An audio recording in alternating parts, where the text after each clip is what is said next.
Hello and welcome back, everyone, from your well-deserved break. Our original guest had a scheduling conflict, so it is my pleasure to welcome you to the Anonim Vezetők Klubja Leadership Híradó. To anyone who isn't familiar, this is Leadership Anonymous, and this is Leadership News. We have this podcast every week where we talk about current events in the world, in IT, in the tech sector, and whatever comes to our mind, usually mine, irregardless of what happens in the tech sector. But let me first introduce you to the Leadership Anonymous podcast. I have Kispocok here. Hey. His other name is David Schneidhofer, and he's a startup alumni, a beginner surfer, and engineering director. How did you manage to learn this kind of stuff? I keep forgetting even myself. Knowing you 4 years helps a lot. And I was able to resist. So on my other side, I have Mefi in his other name called Gábor Nádai, and he's a community builder and a lifelong blogger and also an engineering director.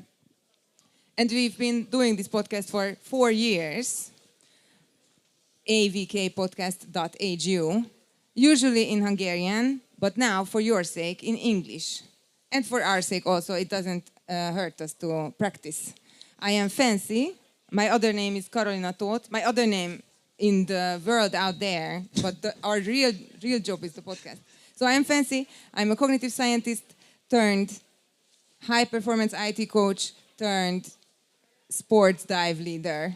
So an expert Turned in live podcast speaker. yes, lifelong podcast speaker. And so I'm an expert in probably in psychedelics and in reinventing myself, I would say.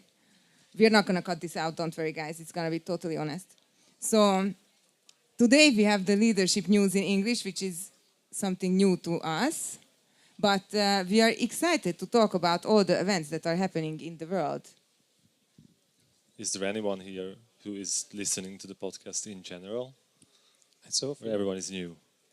Everyone is new. Good. Maybe we gain some followers, or maybe we lose some. We'll see. Yeah, we see, but I think we have to also state that this is like a regular conversation. You should consider it as like, having a beer and listening to it. So it's like a general talk from us, sharing stories, sharing our thoughts. That's all.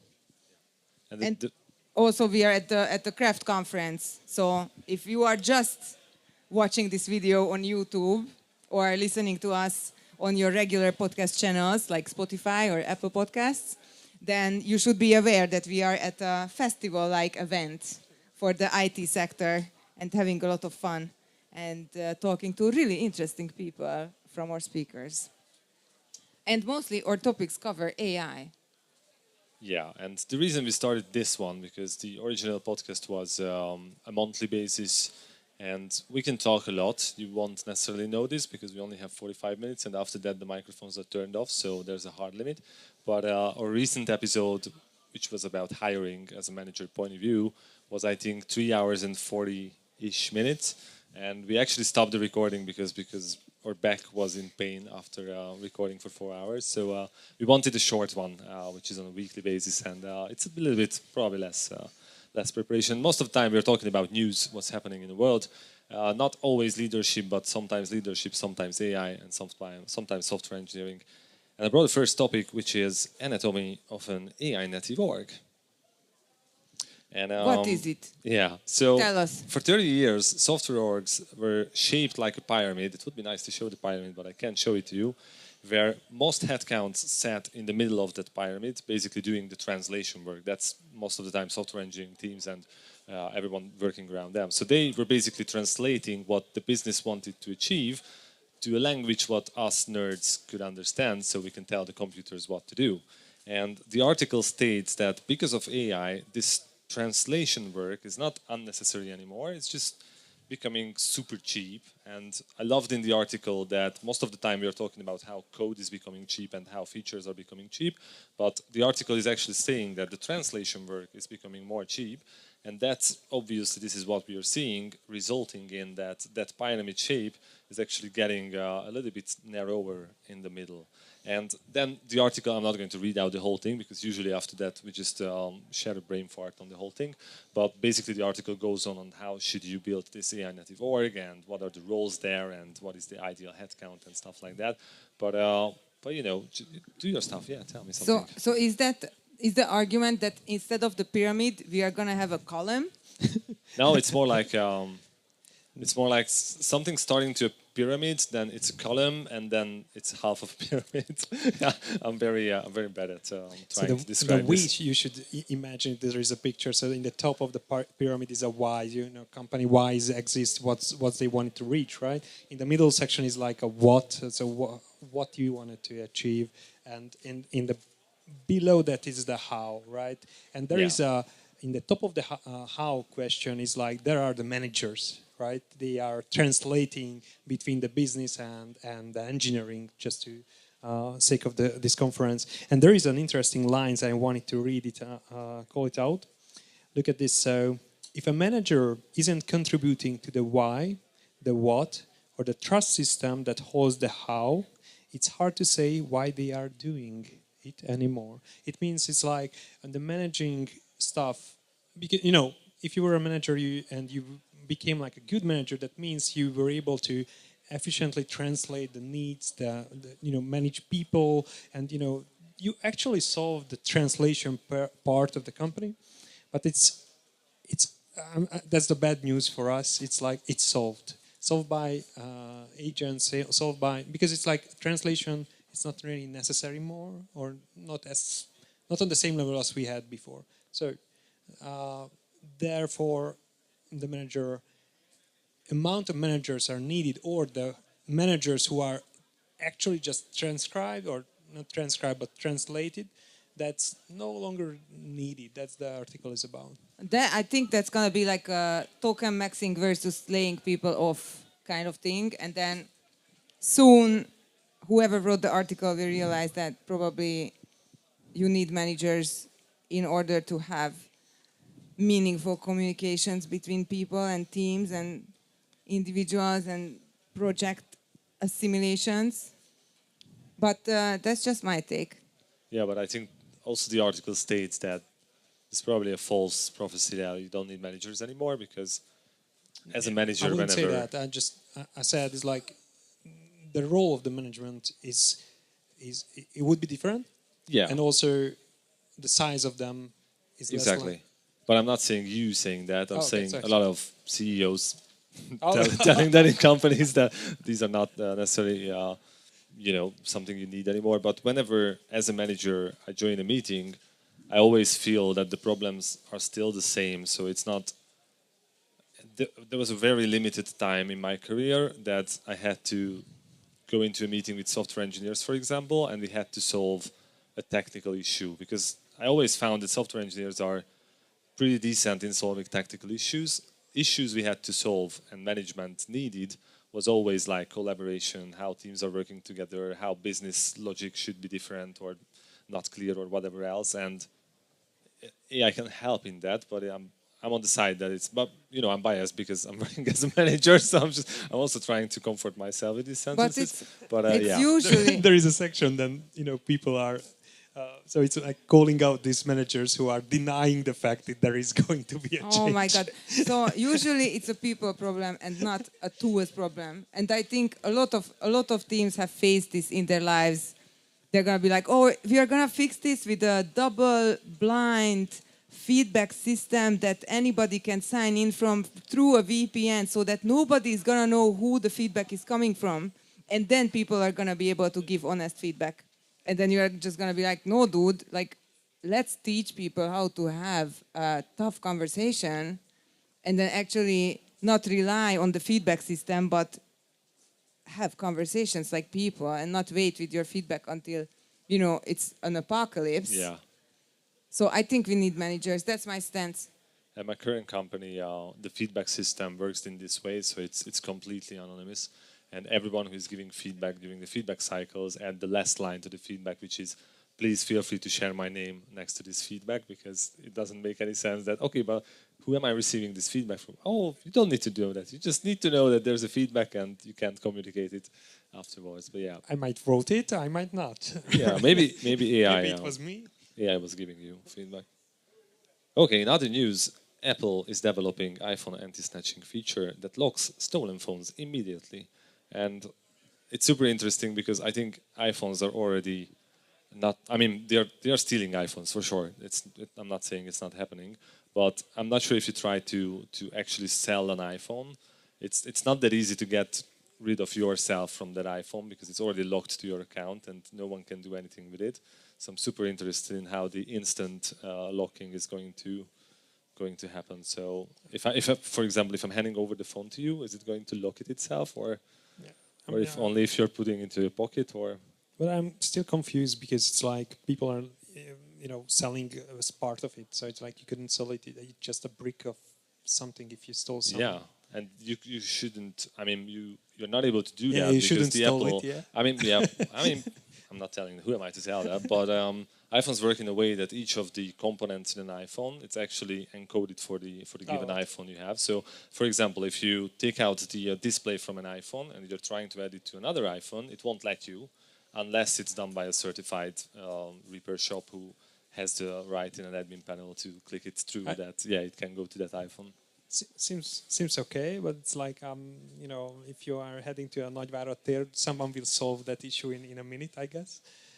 So are you saying that there is like a chassis number to each part of the iPhone, like on the cars? Similar to that, but it's more like, so even a cable is having basically some kind of protection that it knows that it's an original Apple cable, and every part of the iPhone. So That's why they're so expensive. well, you know the answer why it's so expensive, and I'm surprised that we are, I don't know, 40 minutes in, and you didn't say that, but yeah. Capitalism. Okay, but anyway. Wait, I have a story.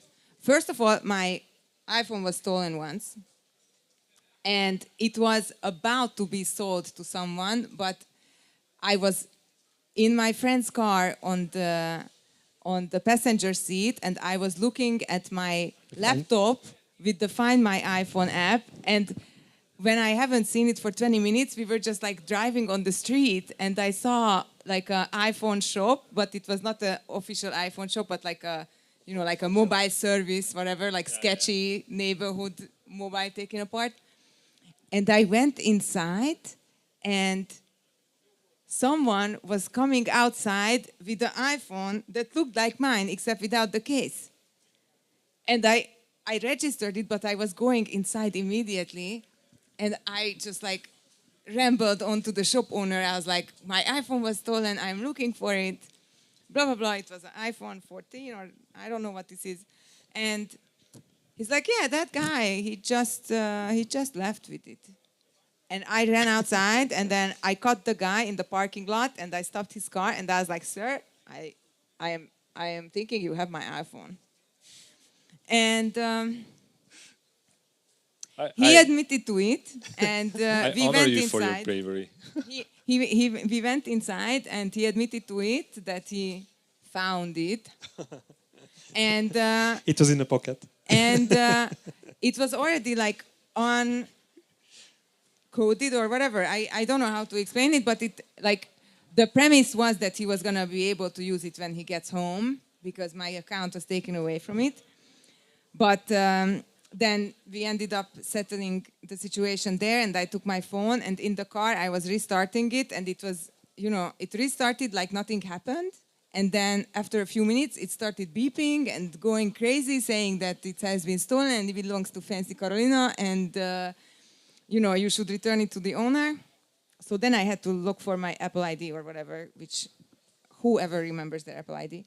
But I think there is something to the fact that you were saying that the iPhone is really hard to get rid of, and I'm happy about that. And I have another story very quickly, because this is, well, no, it's not related to iPhones.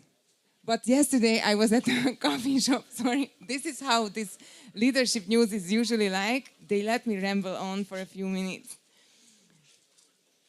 I got to try on a pair of meta glasses yesterday at a coffee shop in Dorado. If you are in Budapest, you should check them out there in the 7th district. And it was so cool. Like, I asked it what the weather was, and it gave me like a 10-sentence explanation about the humidity and whatever I should be preparing for. And when that stopped, I was asking it if it speaks Hungarian, and it could have spoken to me in Hungarian, but then the owner's phone was disconnected from the Wi-Fi, so it just told me that I need to connect to the Wi-Fi in English.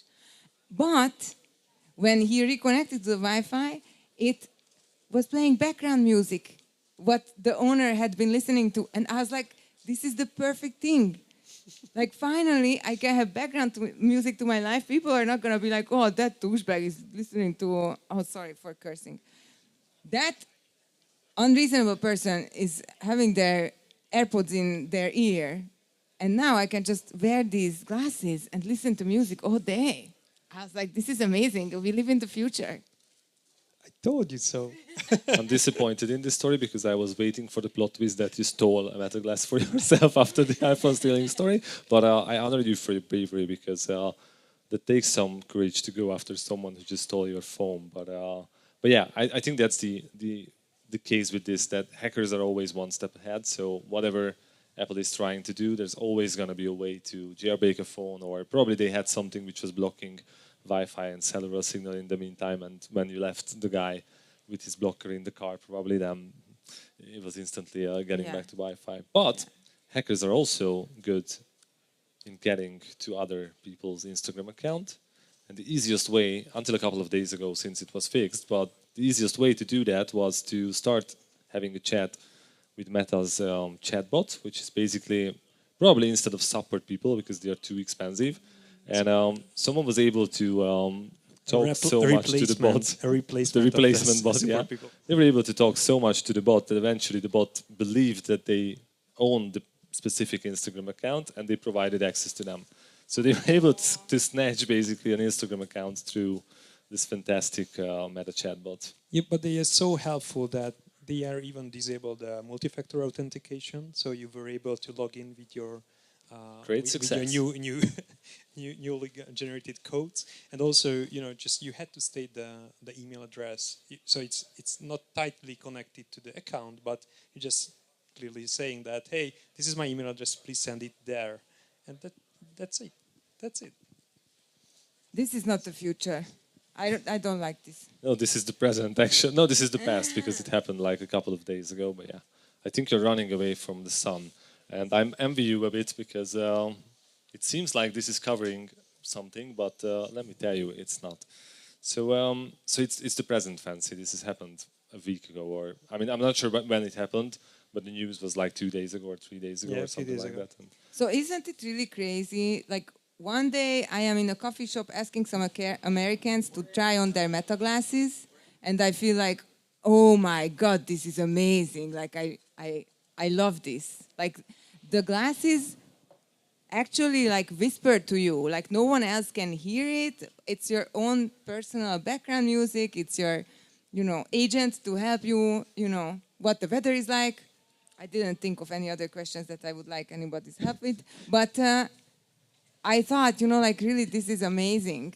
And then the other day it's like, your Instagram is stolen because someone was smart enough to trick an AI chatbot. Trick AI chatbot in, yeah. And I mean, other than AI, I also hate that my biggest issue with big tech, and I had lots of rant about this in previous episodes, is that I was always into scaling because it's amazing how people can actually learn to scale things. And my favorite story with this is when I was in Tokyo, I learned that the original NFC chip wasn't fast enough for the Tokyo subway because it was like, I don't know, 12 milliseconds longer compared to their chip. And they did the math that if 1 million people goes to a subway station a day, then it's basically going to cause delays. And it's fantastic. It's going crazy if you think about it. But on the other hand, what I started to learn, probably this is an age thing as well, but I started to learn recently that whenever you scale something, there is a point when it's just going to turn into shit. I'm not going to say sorry for that. So it's like, if someone is opening like a cake shop there, and they can have like 4 tables and make the cakes, everyone is happy, and someone has the idea that I might be able to make more cakes and more tables and more stuff, and there's a thin line when, if that line is stepped over, the cake is not going to be as it was before, the tables are not going to be as it was, and the whole thing is going to be different. But at some point, someone will have probably a different goal other than just making cakes and making people happy, because originally I think Facebook was for making people happy and helping you connecting to people and stuff It's like still that. making And some people happy. one, for sure. But these days, so and my biggest issue is not the AI chatbot, but if you have an issue with Facebook, so something happening with your account, you're developing an app and you have an issue, we are at the point that you cannot get to a human being who can escalate your issue and will tell you that I'm going to escalate this internally and someone will get back to you. Because with your bank, you can still do that. You can pick up the phone. I know I'm old. And you can call someone, and the human being, after fighting yourself through an AI chatbot, of course, the human being will pick up the phone. At some point, someone will solve your issue. But with Google, with Facebook, with Netflix, there is no chance. You're never going to talk to a real person because, first of all, They it's fired them so all. big. Yeah, it's so big that they don't have enough people to do that. Second of all, they fired them already because here's the AI chatbot, They which never can give you hired access them. to the other Instagram account instead. I don't think So- they hired them actually. It just like it was an empty space for. I mean, there were no active support on Facebook. Like I know for sure because a couple of years ago there was an article or a video or something from a guy who was working as a moderator at Meta or Facebook. I But don't know. it's different than customer-facing support. Yeah, but they also told that they were struggling with the fact that there were way too less people than they should have had, and most of the people quit because they saw terrible things throughout moderation. So I guess AI gonna solve that as well. So AI I gonna don't know. solve everything. Before we go further, I just wanted to share that we actually have a newsletter for this podcast. It's at avkpodcast.hu, and every week when we talk about the current events, we give a little number to our leadership news episode, and we share all of the articles and all of the news that we are referencing. And so you can actually have a look at all the things that they were talking about. Because usually they are the ones who bring the news and I just bring Yeah. the champagne. and also it makes sense to read the article we are ranting about because it might giving some extra context to the news you're sharing. Okay, the other topic is you probably know Charity Majors. She's an amazing person. She's having a blog and she's ranting about I don't know technology, leadership, and a lot of topics. I'm not sure if she's speaking at Craft, but I think she's gonna speak at Compass probably. Anyway, she's also a conference speaker, and she wrote a super article, which is basically so she argues that AI enthusiasts and skeptics on engineering teams are both responding to genuine existential threats, but they stopped talking to each other, and that's basically creating a silo. And even the article is wonderful. I love it. AI enthusiasts are in a race against time, while AI skeptics are in a race against entropy. And the fix by herself thinks that just sit down and talk. Wow, great news usually. But she also says that you need to share the whole story because you can read a lot of news about AI is great, just like in our conversation before. The genie can solve me everything, and people are not necessarily sharing the bad news. So this is why I'm following, by the way, at Citron, who's very very critical of AI. It's too much of the critical side, but also everything else is too much of the keeps up the fanboy side. balance, right? And yeah, it keeps a good balance. But basically, this is probably a suggested solution that sit down, have a conversation, and also share the bad stories because AI is not ready for everything, and it's fine to talk about that because this is how we're getting forward and getting those people from the two end of the room or the two end of the scale together. I think it's more and more important for human beings to be able to hold difficult opinions at the same time. Like both things can be true. You can be really enthusiastic about AI and you can also understand that it's not perfect and it's not going to save all of humanity's problems. And you can disagree with someone on any kind of point, argument, whatever, and you can still love them. And being able to hold these discrepancies is probably one of the most important skills for humanity and for being able to connect one-on-one. I think this is the skill Hungarians need to learn the most, because in the last 1.5 decade we started to think in a way that they are No. them and they are us, and No. if they are No, them, and then now they are it's stupid. now it's completely changed. It's disappeared like Yeah. yeah, Well, from day one to two. Yeah, let's open a fight on Android versus iOS, and you will see it's still out there probably. I'm going to borrow this sentence from Ken Beck, who said it's like unpredictable genie. This is how they rephrasing AI. So unpredictable genie will solve everything. That's the phrase I wanted to use from now. Thank you. I think unpredictable genie. Unpredictable genie will solve everything in an unpredictable, In an unpredictable and way, undeterministic way. So I think AI is really like recreating humans. We are teaching it everything that we know, and we are forgetting that intelligence is not emotion, and intelligence is not humanity. And we as humans are really prone to thinking everything in simplistic manners because that is what helped us throughout our history to save ourselves from predators and from disease and from whatever. Like foe or ally. Can I trust this person or should I draw my knife? And if I was not trusting someone, I was probably having my knife at hand and I had a better chance at reproducing, therefore creating more humans like I am, really untrusting, and therefore, procreating some more. You get the picture. And so we have engineered ourselves unknowingly to be these kinds of entities in life. Bad, good. Like, don't like. He doesn't agree with me, I don't like him. And but this necessity to simplify the thing because we have so many things, and we just couldn't get deeper on many fields. So just we need to simplify those. I mean, I wouldn't say this is great. I understand.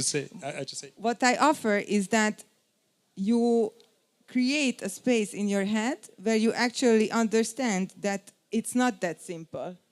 And just say, like get curious. I think the theme of our conversations, raise your hand if you were here for one of our previous conversations. Okay, a couple.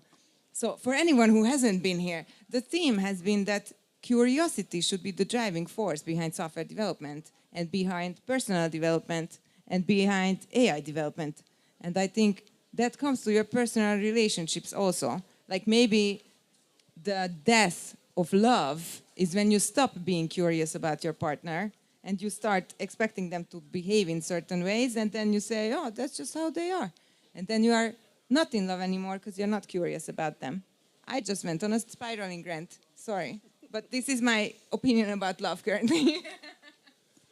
So this is a live show. I cannot chat you, Kispocok, whether you want to have the next topic, but it's your topic, so absolutely. I'm just going to throw you under the bus as usual. Yeah, sure. So I'm the responsible person to bring off topics to this podcast, and the off topic is usually computer games, and I picked this one because the title, it was cool. That's all, and also I really love the game. Do you remember SimCity 3K, 3000? So this is the title, SimCity 3K in 4K. That's all. So a new update for my lovely childhood game. That's all. That's the story. So does that mean that SimCity is going to be available in 4K?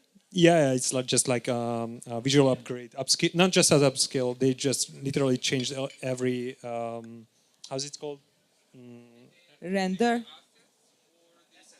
Yeah, I think it states that they changed all the assets and upgrade them. Maybe AI involved. I'm not sure. I'm just saying. No, definitely no AI. It's way better to play SimCity 3K in 4K. Remaster? Yeah. Is it a remaster?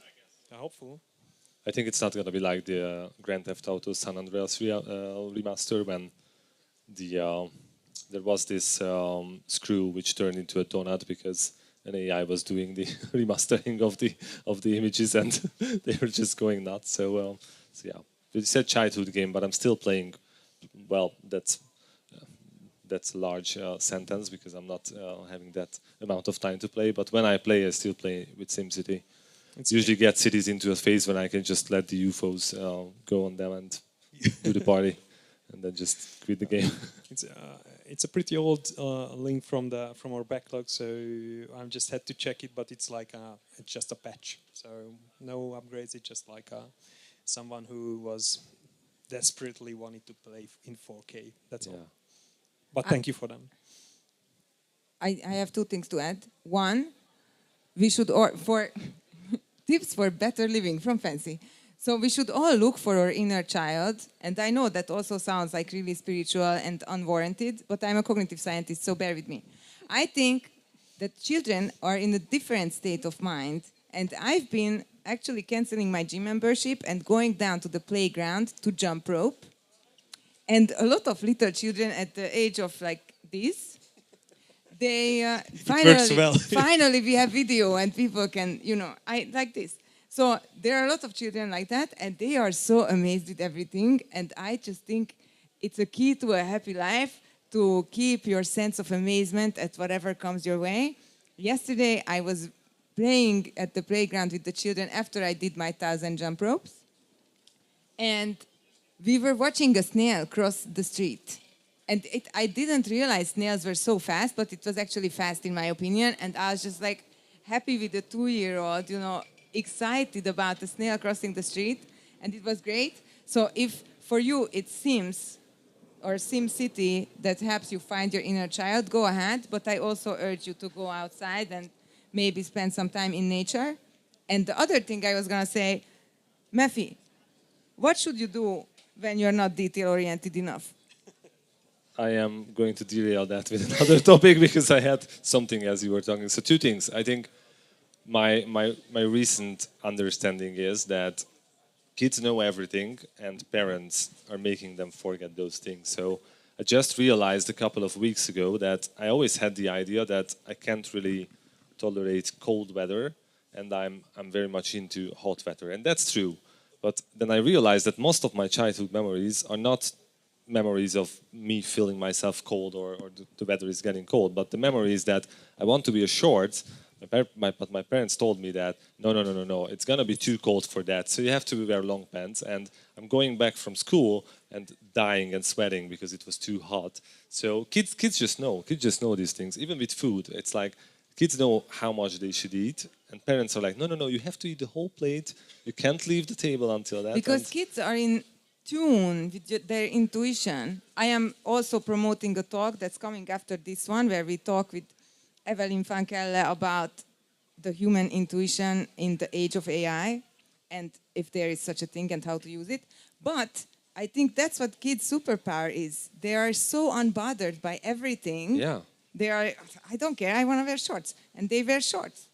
You should be more of a kid. We should be more of a kid. And the other thing, sorry, I wanted to add, because you mentioned the snail and how fast is a snail. I can actually tell you, because there is this app. My girlfriend found it, and it's fantastic. It's called Roost. You won't see anything out of it, probably. It's called Roost, and the icon of the app is a pigeon. And the app is called the Social Media, and it works in a way that you can send within the app a bird with a message to someone, and the message will get there in the time as fast as the bird can do that time. And my first bird... So do you have to know the address of the person? Yes, I mean, you can just send it to a location, but to use this app, the app knows your location. So if you are, for example, you're traveling to the States this year, and if you download this, you can send me a bird, and it will tell you how much time it needs to get there. And the first bird I received was a pigeon, and the second, it's not a bird, the second was called Rain, and it's a snail. And out of this, I know that a snail goes 2 kilometers an hour. So if you're 20 on his back. Sorry? With a letter on his back. Yeah. So if you're, I don't know, 10 kilometers away, then it's going to take 5 hours to deliver the message. And that's surprisingly fast, so actually. Fast. Yeah. It's not, that wasn't my idea of So of, it's of called Roost, and I love this app already. So I'm going to download it, but it's Download going it to be and- in our newsletter. Yep, exactly. Okay, what should you do when you're not detail oriented? Another article from one of the newsletters, and well, basically it goes about what is detail oriented even, but it basically goes about what are the things you need to improve yourself to work better, to have a better life and stuff like that. And it's a pretty much kept an obvious answer, but I always love these articles because sometimes it's good to just stop and think about, give me a very specific way to solve an issue and not just the high level stuff. And basically it suggests that focus on the skills that you are not good at. And you might think that's easy to identify, and this is where the Captain Obvious part is in, but it's super easy to identify what you are not good at is what are the things you are struggling with. Or so for example, if you're not good in doing presentations and you have a presentation on Monday, then probably Sunday around 4 p.m. you will feel this weird pain in your stomach, and that's because of the presentation. And it suggests that you should collect those moments and find those things that are basically making you uncomfortable and start doing those things quite frequently, getting out of your comfort zone and focusing on those things to make sure that those are, oh, someone got a book. And this is the point where I want to ask whether you have two more, but it's okay if not, we can just, I don't know, cut it in three or something. Is it signed as well?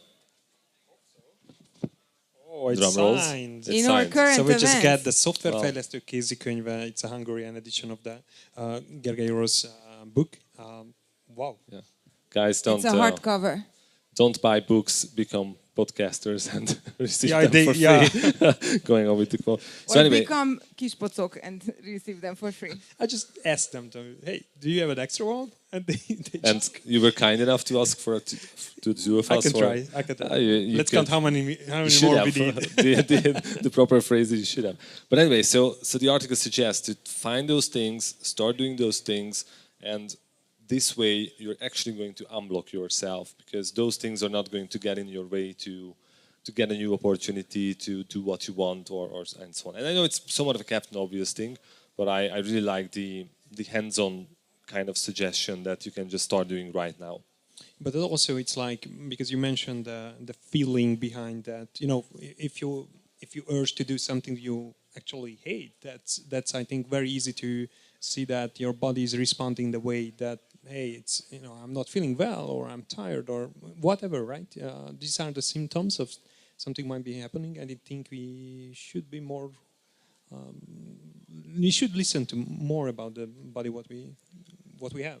Yeah, the classic quote is that you don't hate Mondays, you hate your job. So it's Sorry for being late. I didn't Yeah. want to come. yeah. I have a friend who told me that he just started to let things go, and he's not feeling bad if he's like calling his boss 5 minutes before the work start that he's not feeling well and won't be able to join. But I'm not suggesting this, but yeah, many people living in that. Okay, I think we have time for one more. Data center Tell us. operators are trying to fix their water use problems because, as probably you know, Finally. data centers require a lot of water. But the interesting part is not that because we were aware of that. But there is this article on the Wired and on the Verge as well that Google is basically trying to solve this issue.